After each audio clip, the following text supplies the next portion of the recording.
it! I don't think I can do it. This world is too cruel. I must jump. Okay. Goodbye, cruel world. 1, 2, 3.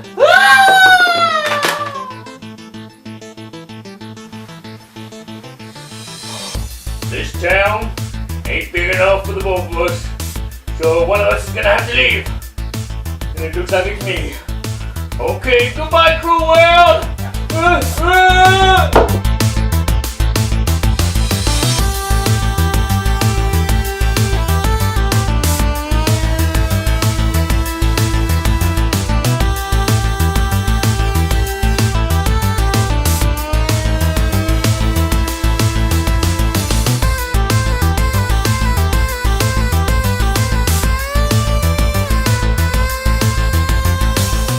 Hello chappets and welcome to another Board Games Everybody Should ... I'm going to be reviewing a game which is not even out yet. I've been given very special privileges to look at New York 1901. Now I want to start this video by saying thank you very much Philippe Tapimoket for lending me his post-production copy of the game so I could play it and review it and show it to you. Philip runs a blog on the Alchemist website, which is a store which I go to, which is local here. So if you are a French reader, I'd advise you go check it out because he does review a lot of games. The second thing I want to say is this is a post-production from Blue Orange Games. So what you're going to see is probably not going to match up with what you're going to buy in the store because of the quality of components. Are not all there. There's not the sheen yet. But let's have a look at the game anyway, because I was going to tell you what I thought. So as I said, this is a post-production game, so the rules are photocopied at the moment. But I wanted to show you the contents of the box because this is what boxes should do. Everything should be held in beautifully like that. That's what it should do. And as I said, post-production. This player board hasn't got that final sheen gloss on it, and there may be some other things which may change from the final product. The game plays from 2 to 4 players, and so everyone will pick a colour. So I picked green as normal. You will get 4 workers which you can use to build with. You also get this lovely tower here which is used to keep your score. You get this trophy which you use to mark your legendary skyscraper, and then you'll have all these skyscraper tiles, and as you can see they look very Tetrisy, different shapes, and they also have different point values, so when you build them you get the points. You've got regular shapes which are circular, and then you've got irregular buildings like these, and they got these hexagons. They also come in 3 different types. You've got bronze, you've got silver, and then you've got gold. And what will happen during the course of the game, you'll start by only being able to build your bronze, but later on you build your silvers, and then you'll be able to build your golds, and then eventually your legendary. And each player will also get 3 cards. These are special power cards which they can use during the game. Then players get to choose a character that they're going to play during the game. And this basically dictates where they're going to start. They're going to have a starting skyscraper, and also on the back of these tiles it tells you your actions, so if you're unsure about anything you can check there. So let's say I was going to be Chris O'Dell. My starting location would be the plots or the lots marked with the wolves, and if I zoom in here you can see that they are there. So my starting building, which is this, no points on it, would go there, and I'd also get to take a lot card of the same colour, and that removes it from the lot deck basically, because there's a card for every single space on the board. And then you have these 2 sets of bonus scoring cards. At the beginning of the game you will take some of these scoring cards and put them face up for everyone to see what they're trying to aim for. You have the streets of New York, which is this row here. You'll take 3 of these at random, and what will happen is at the end of the game players will score a bonus of extra 5 points if they are the player which has the most skyscrapers touching Wall Street. If there's a draw, then nobody gets any points. Then you have these other bonus challenge cards, and they're each individually different. I'm not going to go into all of them because I don't want to spoil it for you. But let's say that the bronze baron here, if at the end of the game you have 4 bronze buildings on the map, you will get +5, whereas if you had 6 you'd get +15 points. And the master architect here, he will score you points for the most irregular shaped buildings on the map at the end of the game. You will also put out these 4 legendary skyscrapers next to the board. These are, again, they can be used by any of the players during the game. Once that's done, you get the lot deck, the rest of the cards, you give them a shuffle, and then you leave them out by the side of the board and you put out 4 cards face up. This is the start of the game. We are ready to play. Gameplay will start with the youngest player. And what they can do is they can do one of 2 actions on their turn. The first action they can do is they can acquire a plot and or build. Okay, this is very simple. One of these 4 face-up cards in the middle, you just take one. So let's say, for example, I take a red 2 plot, and then I can either use one of my workers to reserve that spot. So over here, as you can see, there's lots of 2 spots. There's a 3 spot, which is marked with the flowers. There's a starting player plot there. So let's say that I do this, and I reserve a space there. I could have taken this red 2 plot, and I could have built directly. And I could have gone like so. And then I would immediately have got 2 points with the bronze building. Now, as I said, you can't build silver buildings or gold buildings until you reach certain thresholds. And thresholds are marked on the scoreboard here. So, on an easy game, once you pass 6 points, you can start building silver. And then when you pass 18 points, you can start building gold buildings. If you want to make the game a bit harder, you can make it 10 and 25. Now, as I said, if I'd taken a red one, let's show you another example of what I could have done. I could have reserved there, but also built like that, and then I'd take my men back into my hand. Because you've only got 4 of them, you need to reserve them. So I could have built a bigger building which extends over more spaces. As long as I own those plots, it's okay. The second option you can do is you can build and replace. This is a simple case of just replacing what you've already got on the board. You do not need a plot card. So in this case, I've got all these spaces reserved. And if I wish to upgrade, obviously I'd have to have the right amount of points to build, say, a silver building. So in this case, I will build a silver building here. I would remove the worker, he would go back into my hand, but this tile here would go into the box and out of the game. I then replace with my new building and I get the points instantly. Now, a bronze building can replace your starting building. Well, actually any colour building can replace your starting building. But a bronze building can only be replaced by a silver, gold or legendary building. A silver building can only be replaced by a gold and a legendary building. And a legendary building cannot be replaced, and a gold building cannot be replaced. Okay, let's say that I owned this piece of land here as well, and I wanted to make a legendary building. I would choose one of the 4 legendary buildings that I wanted, and again I would replace that. That would go in the box, the workers would go into my hand. I put the legendary worker, the legendary skyscraper on the board, and I put my little king cup on there to mark that that is mine. Now, as you can see, I did own this and this, and it's left some spaces free, which is not a problem. They are yours. No one else can build in there apart from you. Okay, I could have built that and it would have filled it nicely, but hey ho, I'm just showing you how it works. Also on a player's turn, they can play one of their special action cards, which just gives them a bonus. They can play 1, 2 or all 3 of them on one go if they wish to. But once they've played it, the card is turned over and they can no longer use it. The good thing about not using them is at the end of the game you will get a point for every card which is not used. Let's go through the powers of these cards.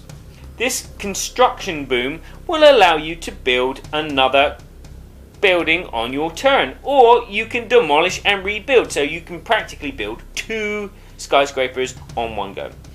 The market shift here will let you replace the 4 cards which are laid out in front of you for 4 other cards, and then you have to pick, obviously. And then the land grab will let you take a plot card on top of the one that you've already done. There is an exception to this rule. You're not allowed to take a 3-size plot card. You can only take a 2-sized plot card.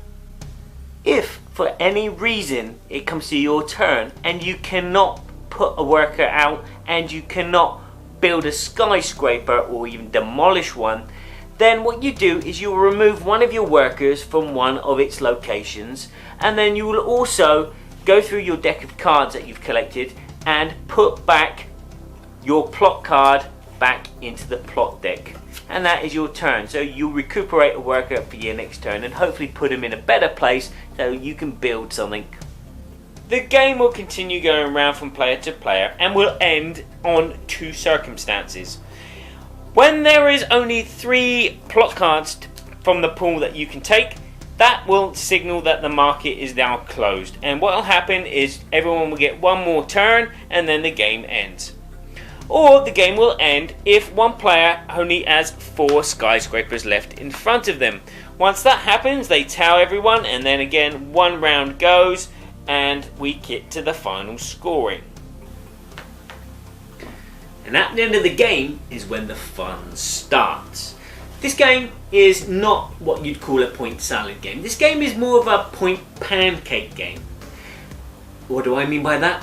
Well, when you're playing the game, you're actually adding these skyscrapers and you're gaining points. You're making a really big pancake. You're trying to make the biggest pancake that you possibly can, because the bigger it is, the more you can put inside it. And then you add your things inside your pancake, so maybe your cheese or your jam or whatever.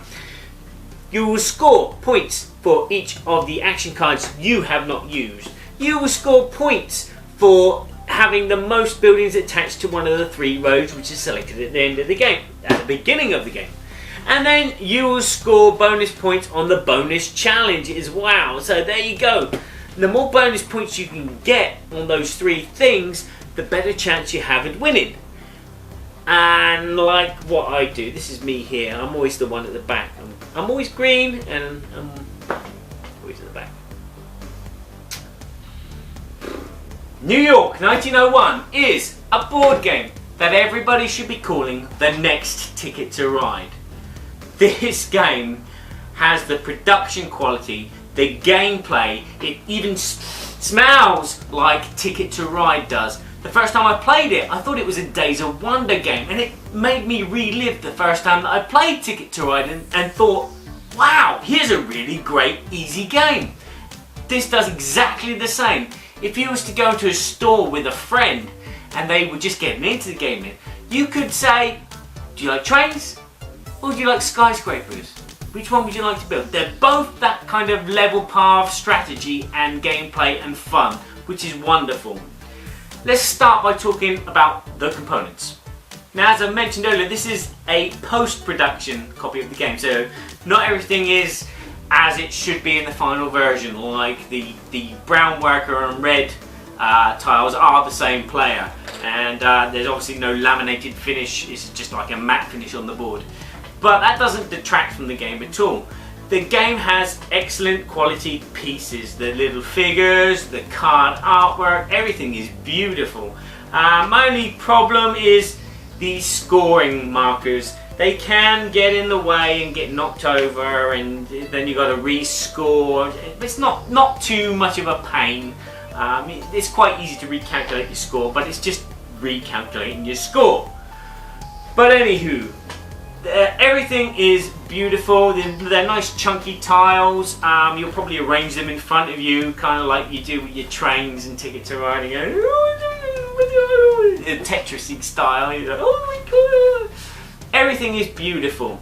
I get the impression that the designer Chenier Salle was inspired by the old art and photos and things that he found about New York, which he is a big fan of. And you can go and check out his Facebook page of postcards from old New York, which is on this link here somewhere on the screen somewhere, and you can see how this art style, which is done by Vincent Dutrat, has been a great inspiration. Let's talk about the rules. The rule book is very clearly written and it works. It's not in a perfect order, but it works. You understand how the game plays. Teaching the game can take about 5 minutes by the time you've explained what the mechanics are, and then you explain what these bonus cards are, and then you explain what your action cards are, and then you have to explain the order of the tiles.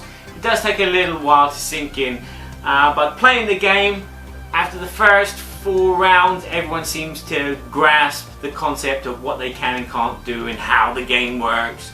Whether or not they grasp how they're going to win is another kettle of fish. This game is a kind of a logic game where you're doing some spatial thinking. You're planning ahead. You're thinking, okay, well, this shape would go in there, that shape would go in there. That's not going to give me enough points so I can go into the next level of buildings. So you've got this going on, and then you're thinking about the legendary buildings. What space am I going to take? There's a bit of screw you factor with the other players, which is great. If someone seems to be building in the corner, you know, they're taking over a block, you could take a card and then put one of your workers there to block them so they can't build a big legendary skyscraper later on in the game there, which is great. Obviously you're all going to be fighting for spaces near to the 3 main routes, which is going to give you the extra bonus points at the end of the game, which is nice. And then obviously there's these bonus challenges, and there's a nice variety with these 5 which come in the game. There is some good news. There are some more. If you're at Gen Con this year or at Essen this year, be on the lookout. There'll be some other extra special bonus cards coming. The game plays best with 4 because it's a tight, solid game. 3, it's a bit more lax as there's more space around you, and with 2, again, it's pretty much like the 3-player game. Although with the 2-player variant, you remove all the pink cards, and the pink, it doesn't exist, so you just got the other 4 colours. There he goes, he knocks over the marker. But it does play well. Experienced gamers might find the game a bit weak and not as mentally challenging as they'd like it to be, but hey ho, it's a great family game. Replayability I thought was going to be a problem because I looked at the board and I thought, well, it's the same board, it's the same spaces every time, there's a little bit of randomness with the road bonuses, maybe this game will dry up. I was hoping that maybe there'd be like a second board underneath, so you have 2 faces, which would have made the game give it a bit more longevity. But I started thinking about Ticket to Ride. That's just 1 board. And how much longevity does that game have? This kind of does the same thing where you're not building routes, but you're taking territory, which is great. And it works really well. So again, with the extra bonus cards coming out and maybe an expansion, which would be a different board and a different area of New York, might be great as well. This game is kind of infinitely replayable in a kind of family style game as like Carcassonne or Catan. It just fits that, and it's so easy to teach and play. Brilliant. So if you want to play a game with your non-gamer friends and you're a bit fed up playing with the trains, maybe you want to play with this.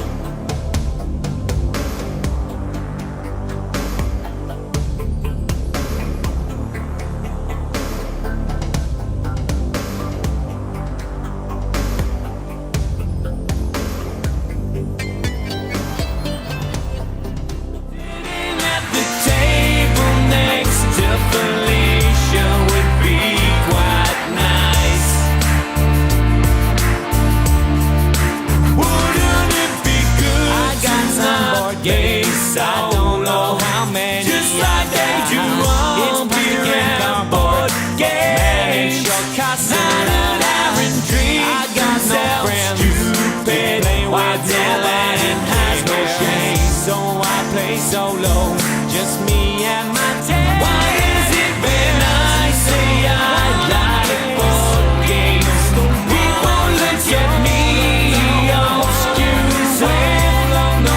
I should have some children, let them beat me just.